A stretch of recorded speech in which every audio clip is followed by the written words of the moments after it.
رسول صلی اللہ علیہ وآلہ وسلم نے ہمیں بتایا جب میری امت 5 چیزوں کو قانونی طور پر ایکسیپٹ کر لے گی تو ان پر تباہی آئے گی۔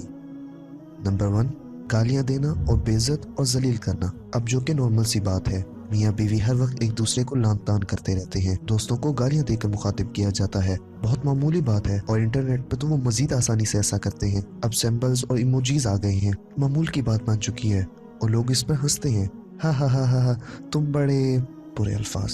شراب پینا عام سی بات بن جائے گی۔ مردوں کے لیے ریشمی لباس پہننا یہ استعارہ ہے، اس کا ایک مطلب ریشمی لباس پہننے سے بھی ہے کیونکہ مردوں پر ریشم حرام ہے، اور دوسرا مطلب مرد عورتوں کی نقل کریں گے۔ رسول صلی اللہ علیہ وآلہ وسلم نے کہا، اور آف کورس عورتیں بھی مردوں کی نقل کریں گی۔ آپ صلی اللہ علیہ وآلہ وسلم نے کہا، میری امت ناچنے والی عورتوں کو بلائیں گے، وہ اپنے فنکشنز پر، ریسٹورنٹس میں، اپنی شادیوں پر اور دوسری تقریبات پر۔ نمبر 5، مرد اپنی جنسی خواہشات مردوں کے ساتھ اور عورتیں عورتوں کے ساتھ پوری کریں گی۔